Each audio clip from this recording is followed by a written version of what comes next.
kita tadi udah ngobrol-ngobrol in this economy. Bagaimana Anda melihat atau memandang begitu ya posisi properti Indonesia di saat ini. Termasuk Xavier Marks sendiri ini seperti apa sih Pak posisinya saat ini? Hari ini mungkin kita bilang kita cukup menjadi market leader di area digital real estate agent.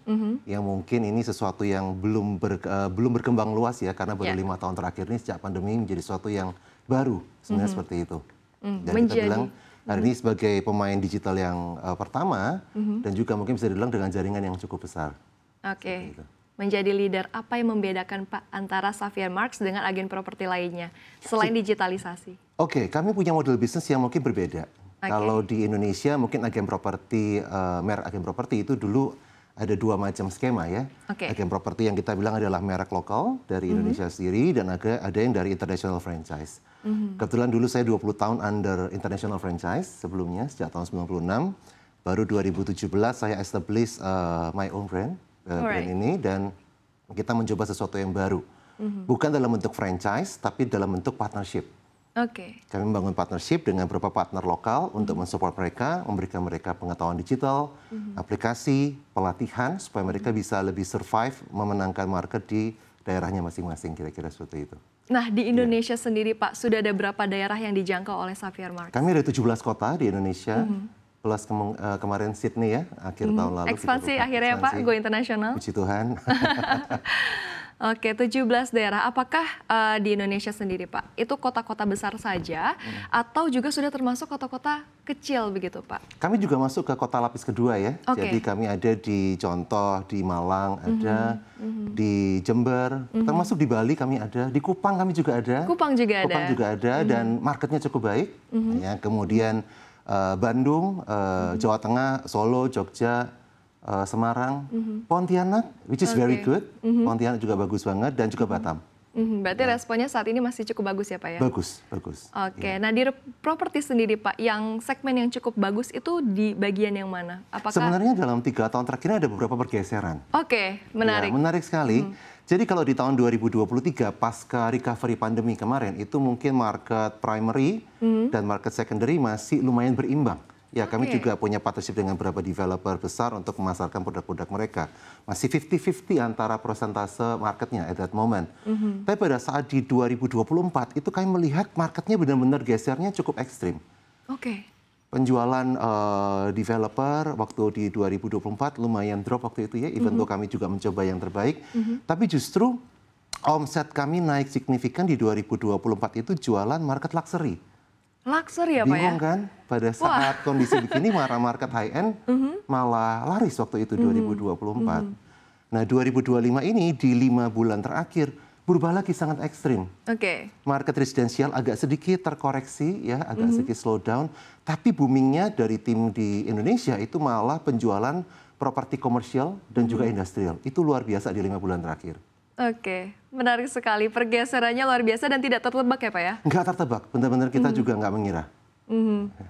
Nah Pak, semua sektor saat ini berbicara soal digitalisasi. Untuk lebih efisien, lebih mudah, kemudian juga untuk menurunkan cost begitu ya Pak ya? Dan efisiensi begitu. Nah perusahaan Anda sendiri, Xavier Marks, sudah melakukan hal tersebut. Tadi ya ada Xmart begitu, kemudian juga ada Xmart Digital Academy. Bisa Anda ceritakan Pak? Sebenarnya aplikasi, kita bacanya smart ya. Smart ya. Biar lebih gampang ya kan. Sebenarnya kita create smart ini di tahun 2019, tujuannya satu. Waktu itu kita berpikir bahwa agent semakin besar jumlahnya, akan sangat sulit berkembang kalau mereka harus terkungkung dalam satu ruangan atau satu gedung. Saya kan berpikir ini agent gimana caranya bisa tetap terkoneksi, tetap bisa sinergi, sekalipun mereka bekerja dari manapun. Dan kita mencoba membuat satu aplikasi yang membuat mereka bisa terconnected. Secara data, secara komunikasi, semuanya bisa, termasuk juga bagaimana membuat data-data listing yang masuk ini bisa shareable dengan sangat mudah ke berbagai social media. Just one click away, bisa share ke berbagai social media dengan cepat. Karena kebutuhannya kalau di digital sebenarnya kita maunya kan mempercepat, mempermudah, dan mempermurah tentunya. Targetnya kan 3 itu. Nah 2019 kita mulai create, dan ternyata 2020 pandemi. Wah, itu bersyukur banget aplikasi udah siap. Sehingga kami bisa tetap jalan dengan baik tanpa harus selalu berkumpul. Nah di 2020 juga kami mulai mengaplikasikan beberapa latihan untuk digital content. Dan kami memang termasuk mungkin para pemain bisnis properti lain sempat agak ketakutan ya di 2020 awal. Tapi ternyata di 2020 itu overall sampai akhir tahun itu omset meningkat 33%. Wow. Di mana penjualan waktu itu banyak terjadi justru adalah melalui digital content. Oke. Seperti itu. Itu sesuatu yang mind blowing sih dan kami juga tidak mengira sebelumnya. Baik Pak, yang menarik itu kan sebetulnya tidak semua orang akrab dengan hal-hal yang berbau digital. Betul. Atau teknologi begitu ya. Pastinya ketika ada sesuatu hal yang baru, tendensinya lebih ke arah penolakan. Resisten, karena takut begitu Pak. Nah, apakah Xavier Marks juga menghadapi adanya penolakan tersebut dan bagaimana Anda melihatnya Pak? Sangat. Sangat, karena pada saat kami mulai memperkenalkan teknologi dan juga digital content melalui sosial media untuk penjualan properti, ada beberapa pihak yang menganggap bahwa digital, waktu itu tahun 2020 ya, banyak pihak menganggap bahwa sosial media ini mainannya anak-anak Gen Z dan milenial. Ya kan? Mereka pikir, mana ada sih orang punya duit mau buka-buka sosial media seperti itu. Tapi waktu itu saya berpikir, waktu itu dunia komoditas yang lain seperti contoh otomotif dan juga beberapa produk retail itu mereka udah mulai gencar masuk ke sana dalam bentuk video konten. Dan saya pikir why not, kenapa orang tidak mulai menjual experience-nya? Karena kadang-kadang orang mau beli properti bukan hanya sekedar lihat foto tampak depan, tampak samping, tapi mereka mau merasakan experience-nya. Nah pada saat pandemi, orang kesulitan dong, karena mereka harus mau visit dan sebagainya, kesulitan. Tapi ternyata video-video konten yang memang dibuat dengan sangat proper, itu bisa memberikan experience kepada calon pembeli sehingga mereka seringkali closing itu bahkan tidak visit ke lokasi. Wow, sebesar itu switch behavior-nya ya Pak ya? Dan ini ternyata pengaruhnya tidak hanya untuk pembeli dari Indonesia sendiri.